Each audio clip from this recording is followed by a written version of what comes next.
How's it going, guys? So, Sheffield United 1, Chelsea 2, and the performance here is what I would call good, not great. We controlled the game, but never really looked to kill it off. We didn't create a whole load of chances. Some players had indifferent performances, while some stood out particularly well. So, let's just dive straight into the ratings. Edouard Mendy, 7 out of 10. There's absolutely nothing that he could do about the freak own goal. It wasn't his fault at all. And apart from that, his night was relatively comfortable. There was a couple of saves he had to make, but right at the end of the game, literally the last few seconds, one of the Sheffield lads went for an overhead bicycle kick. It looked audacious, but he pulled it off. It was a shot on target, and Mendy got down low, to save the shot, put it out it went out wide, didn't quite go out for a corner, but the game ended from there anyway, so it didn't matter. And yeah, solid performance from Mendy here. Reece James, 6 out of 10. I'm not sure if Reece James has ever played in a back five before, but I was kind of expecting big things from him because even in a back four, he normally flies up and down the wing.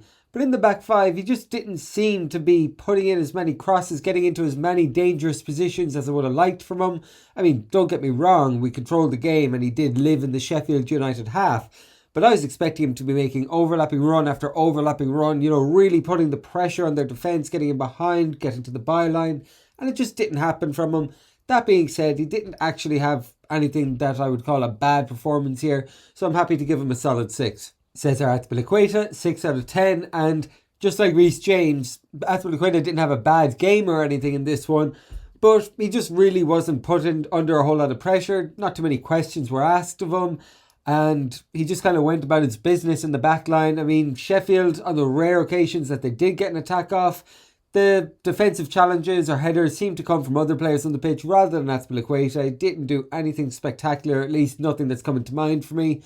So I'll just give him a solid 6 as well. Andreas Christensen, 8 out of 10. And it's hard to know what Tuchel thinks of Zuma just yet because he's been injured. But based on how the season's gone, I would imagine that out of the 5 centre-backs we have, Andreas Christensen is the 5th choice. But with both Zuma and Thiago Silva out injured at the moment, he got the game in this one. He got it from the start and he actually put in a really solid performance. Some of the clearances he made on the occasions that Sheffield put us under pressure were top class. He brought the ball forward quite well. Wasn't always just looking to pass the ball sideways or backwards. He looked for a forward pass on occasion. Didn't always work for him, but it was good to see at the same time. And yeah, this is probably one of the best performances I've seen from Andreas Christensen in quite a while. Antonio Rudiger, 5 out of 10. And this was a tough one to make my mind up on because the own goal was ridiculous. It was freak. It was just terrible decision making from him. He tries to pass the ball back to his goalkeeper from about 6 yards out. Doesn't realise the goalkeeper's already come out to claim the ball. And even if Mendy hasn't given him a shout at that point, which I wouldn't say he had to have because everything was happening quite quickly, he didn't really have time to shout. But either way, Rudiger, even if he knew that Mendy was standing on his line, he shouldn't have gone for that back pass. He should have just cleared the ball because there was a striker breathing down his neck who could have easily closed Mendy down. And yeah, it was a bad decision from Rudiger there. But apart from that, his performance was spectacular. He made some amazing clearances. There was one in particular, it was almost like a header off the line. He was that deep and he was basically like stooping while moving backwards and heading this way. It was quite ridiculous, very impressive, and that was why, despite the own goal, I didn't want to give him a really, really low rating because it was just one bad moment in what was actually a good performance from him. And Chilwell, 3 out of 10, and Chilwell obviously hasn't impressed Tuchel that much because in half the games we've played, Marcos Alonso's gotten the start and he had a chance here to, get the boss thinking about him again and he didn't take it. His performance was poor, his attacking play was quite weak. He gave away a ridiculous penalty early on in the first half. He was just lucky to get away with it because there was an offside in the build-up, very marginal one. So he got away with that, but he didn't get away with the bad performance because Tuchel hooked him off the pitch very early in the second half in favour of Marcos Alonso, who, when he came on, added quite a bit more to our offensive play as we looked to, kill the game off. So I wouldn't be surprised to see Marcos Alonso start in a very least the next league game. Jorginho, 7 out of 10, and he scored what was in the end the winning goal. with the penalty, and he went for the hop, skip, jump, run up again, and okay, he stuck it away. And I'll admit, when that penalty works, it does look very nice, but I'd still rather he didn't do it. I'd say it only worked this time because he took the goalkeeper by surprise. He didn't do that penalty last time out against Spurs, so I'd imagine on this occasion Ramsdale's thinking he's not going to do it and gets caught out a little bit when he does go for it. But apart from the penalty, his performance again was quite solid. He seems to be a favourite under Tuchel because I would say N'Golo Kante is well and truly back fit at this point, and Jorginho is basically playing his position. So I can't really argue with it. I mean, everyone knows Kante is a top-class player, but in Tuchel's first few games, Jorginho has put in top-class performances. And as long as he keeps doing that, then I see no reason to stop playing him. Mateo Kovacic, 7 out of 10.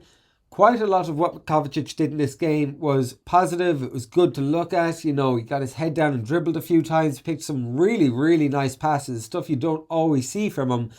One thing I do wish I stopped seeing from him was shots outside the box, because Kovacic is turning into the new John Obi Mikel. He just cannot score to save his life. And that is a little bit of a problem because he obviously plays further forward than John Obi Mikel ever did.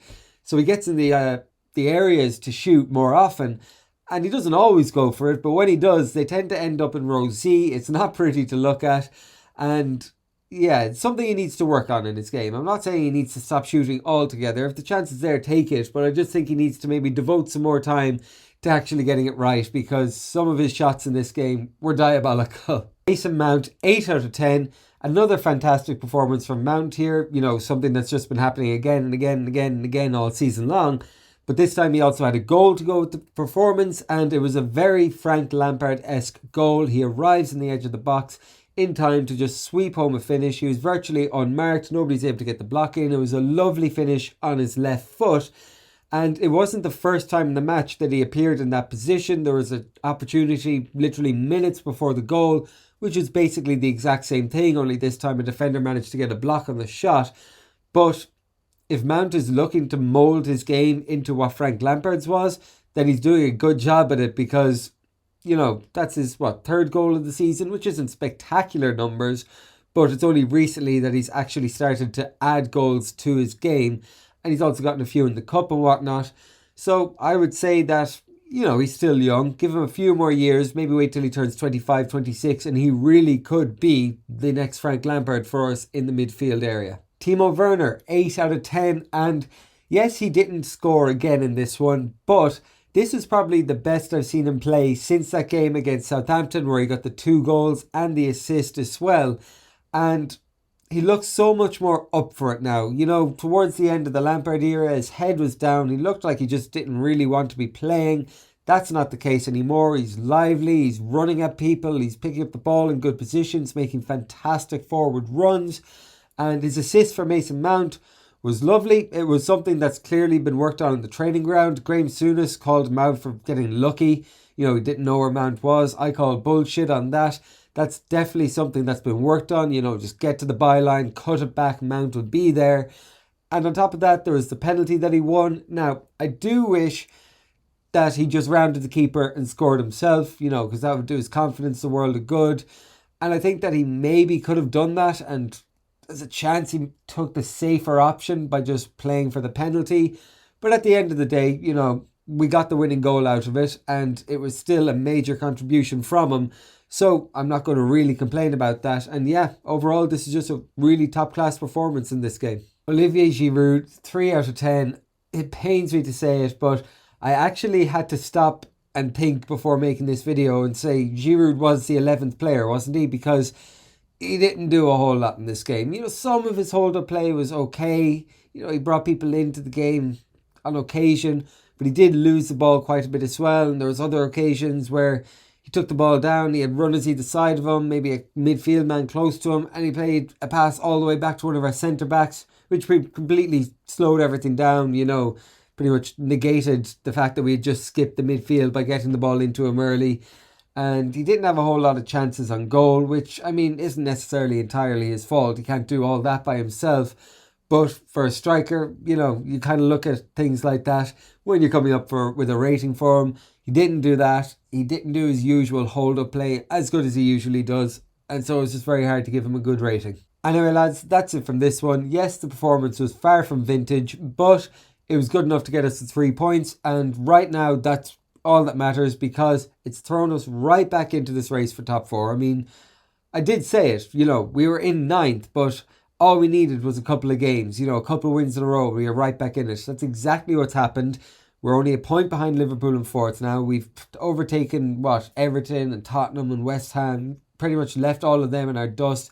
We're only gathering more and more momentum, and there's no reason to say that, this winning run will end anytime soon. Yeah, with all that being said, like if you did enjoy, comment below whether you agree, disagree with my ratings, subscribe for more footy chats, and hopefully I'll see you all in the next video.